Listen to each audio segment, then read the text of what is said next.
Саламатсыздар ма, құрметті оқушылар. Бүгін біз алгебра 8-ші сынып 2-118-ші есепті шығарамыз. Бұл жерде π квадрат теңдеуді шешу керек.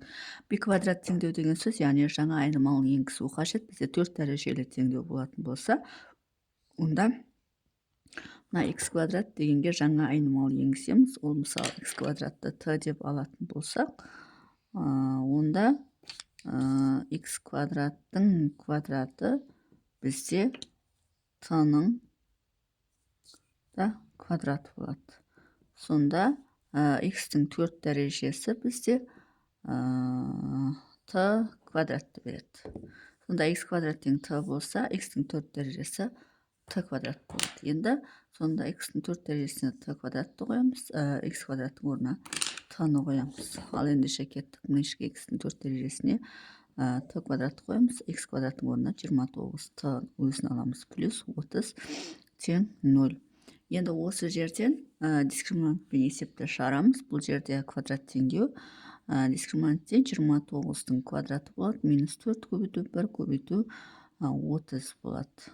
Енді 29-ды 29-ға көбейтеміз. Ол кезде бізде 841 болады. 841 азайту. Енді мына жерде 4-ті 3-ке көбейтсек 120, яғни 120-ны алып тастаймыз. Сонда 841-ден 120-ны алып тастасақ, бізде 721 шығады. 721, яғни бізде ол түбірдің астынан ештеме шықпайды. Сондықтан 721 сол күйінше қалады. 721 ештеменің түбірі емес. 721-ді қалай көбейткішке жіктесек болады? 3-ке бөлінбейді. Так, сол күйінше қоя салайық. Енді t1 t2-ні табамыз. t1 t2-міз бізде мына минус болғандықтан плюс болады. 29-ның алды минус болғандықтан мына плюс болады. 29 плюс минус түбір асты 721 болады. Бөлінген 2 болады. Олай болатын болса, енді осы t1 t2-ні, яғни x квадратты t-ға теңестіреміз. Яғни бірінші жағдай x квадрат деп отырғанымыз, бірінші плюсын аламыз, яғни 29 плюс түбір асты 721 бөлінген 2. Енді осы теңдеуді шығарып, біз x-тің мәнін тапсақ болады. Ортақ бөлім 2 болды. Мына жерге 2-ні түсіре салсақ, 2x квадрат тең 29 плюс 721 түбірдің астында. Енді бұны қалай шығарамыз?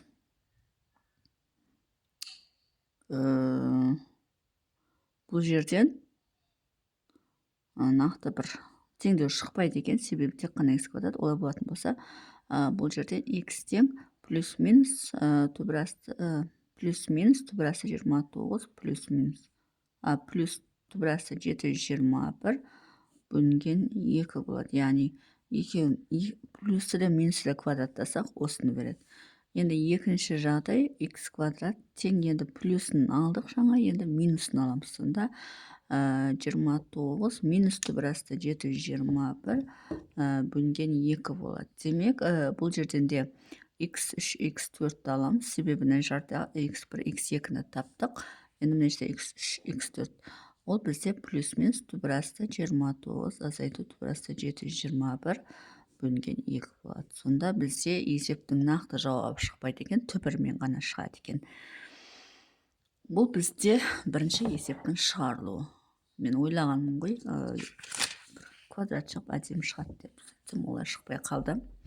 Енді екіншісін шығарып көрейік. Екіншісі бізде x-тің 4 дәрежесі плюс 7x квадрат плюс 10 тең 0.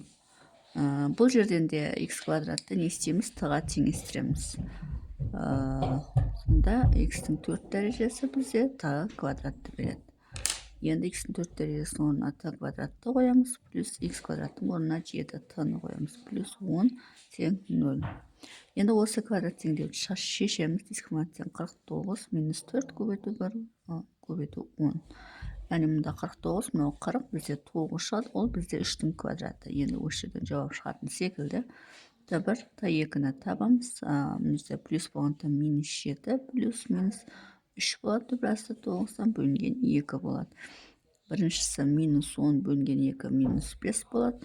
Минус 7 плюс 3 минус 4 бөлінген минус 2 болады. Енді осы жерден x квадратты теңестіреміз минус 5-ке. Яғни минус 5-ке теңестіретін болсақ, бізде бұл жерде мағынасы болмайды, себебі кез келген санның квадраты теріс санды бермейді. X квадрат тең минус 2, бұл жерден де мағынасы болмайды, теңдіктің жауабы болмайды, себебі кез келген санның квадраты теріс санға тең емес. Сонда бұл есептің жауабы жоқ деген сөз. Дискриминант әдемі шыққанмен, мұндағы жауаптар келмей қалады екен. Үшінші есепті шығарамыз. Үшінші есеп бізде 5y-тің 4 дәрежесі плюс 2y квадрат минус 3 тең 0.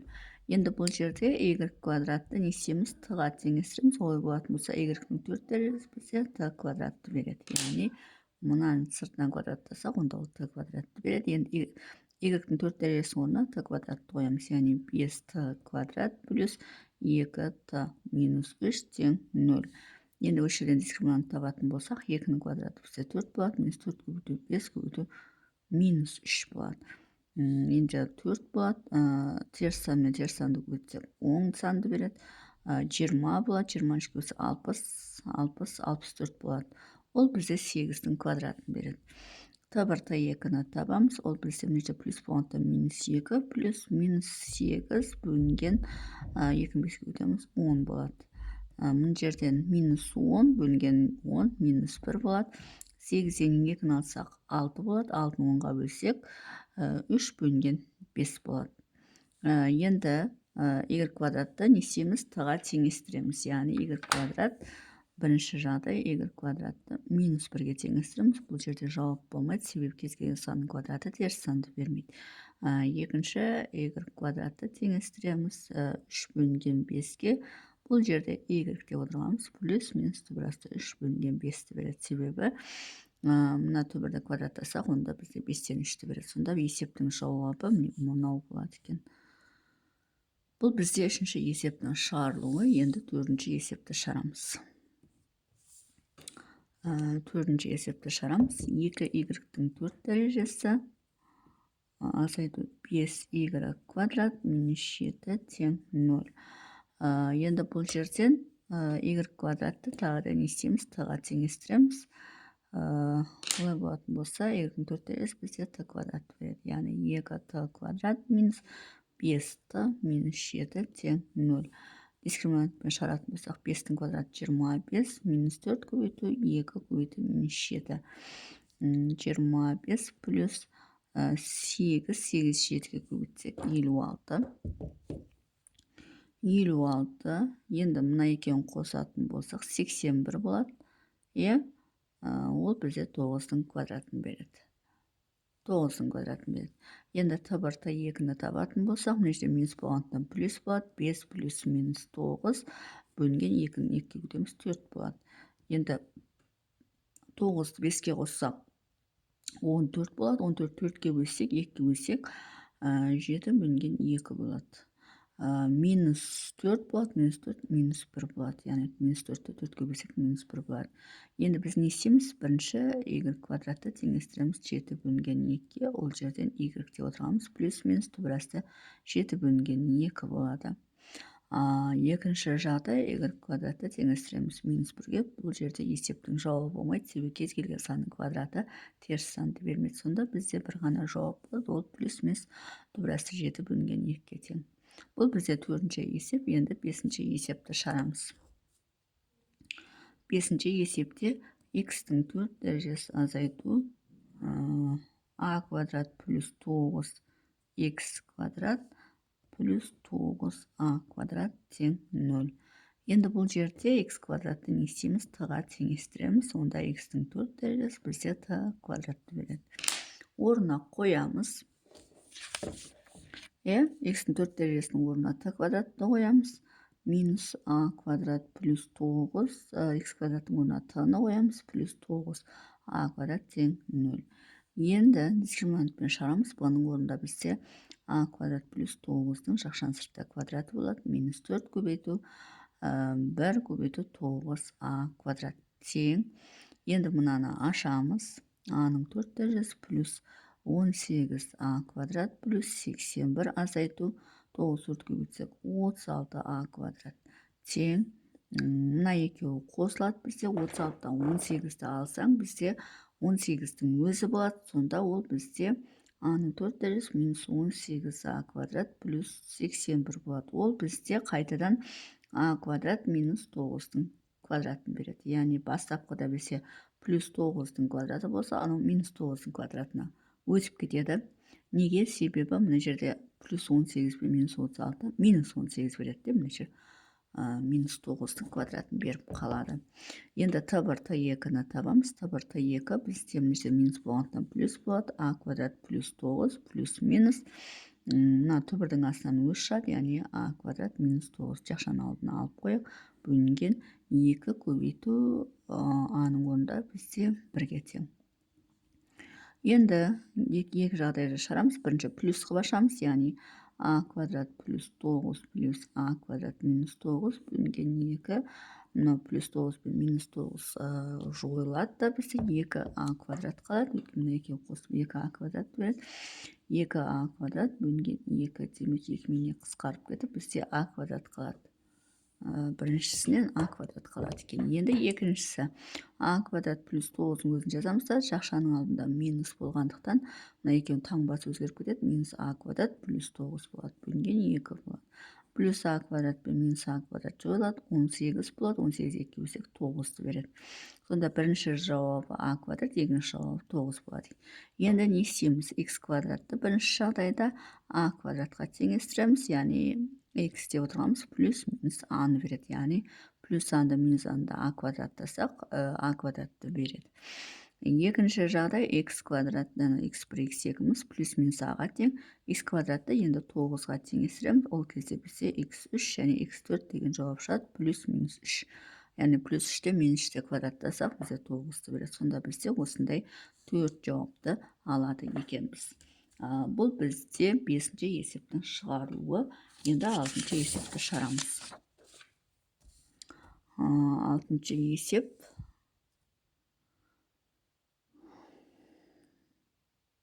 Біз 6-ші есепті шығардық па? Плюс 9. Аха, 6-ші есепті шығарамыз. Ол да 5-ке ұқсайды екен. X-ның 4 дәрежесі азайту. 9а квадрат плюс 4х квадрат плюс 36а квадрат тең 0. Енді осы жерден х квадратты т-ға теңестіреміз. Сонда х-тің 4 дәрежесі бізде т квадратты береді. Олай болатын болса, х-тің 4 дәрежесінің орнына т квадратты қоямыз. Минус 9а квадрат плюс 4, х квадраттың орнына т-ны қоямыз. Плюс 36а квадрат тең 0. Енді осы жерден дискриминантты есептеп шығарамыз. Дискриминант бізде 9а квадрат плюс 4-дің квадраты минус 4 көбейту 36а квадрат тең. Енді мына жақшаны ашатын болсақ, 81а-ның 4 дәрежесі, 81а-ның 4 дәрежесі плюс 9 4 көбейтсең 36, 36-ны 2 көбейтсең 72а-ның квадраты плюс 16 минус 36-ны 4-ке көбейтсең, яғни 36-ны не істейміз? 4-ке көбейтеміз. Сол кезде бізде 144 болады. 144а квадрат болады тең. Енді мына жерде а квадрат пен а квадрат ғана ұқсас мүше, сол екеуі ғана қосылады, қалған сол күйінше жазылады. Сонда 81а-ның 4 дәрежесі минус 144-тен 72-ні аламыз. Сол кезде бізде 72-ның өз шығады, 72-ні алсақ, бізде 72-ның өз шығады, яғни 72а квадрат плюс 16. Ол бізде керісінше 9. Мына 4 дәреже 9а квадрат минус 4-тің квадрат, яғни керісінше болып кетті. Бастапқыда бізде 9а квадрат плюс 4-тің квадрат еді, яғни 9а квадрат минус 4-тің квадратына келеді. Бұл бізде дискриминантымыз. Енді Т1, Т2-ні табатын болсақ, мына жерде минус болғанда плюс болады. 9а квадрат плюс 4 плюс минус, енді жақшаның ішінде жаңа мынаның түбірінен бізде 9а квадрат минус 4-тің өзі болады. Яғни 9а квадрат минус 4 бөлінген 2. Енді бірінші плюс ашамыз, яғни 9а квадрат плюс 4 плюс 9а квадрат минус 4 бөлінген 2. Мұнда плюс 4 пен минус 4 жойылып кетеді. 9-ға 9 қоссақ 18, 18 2 бөлсек 9а квадратты береді. Енді минусты ашамыз, яғни 9а квадрат плюс 4 минус 9а квадрат плюс 4 бөлінген 2. Мынамен мына жолады, 4-ке 4 болса 8, 8-ге бөлсек 4 болады. Енді біз не істейміз? Х квадратты т-ға теңестіреміз. Бірінші х квадратты теңестіреміз. Бізде бірінші жауап 9а квадрат шыққан. Яғни 9а квадратқа теңестіреміз. Ол кезде бізде х-тен плюс минус 3а-ның болады. Яғни плюс минус 3а, яғни екеуін квадраттасақ 9а квадрат. Екінші жағдай х квадратты теңестіреміз, яғни 4-ке. 4-ке мынада x1, x2 деген жауап. Енді 4-ке теңестірсек, x3 және x4-ші жауап плюс минус 2 болады.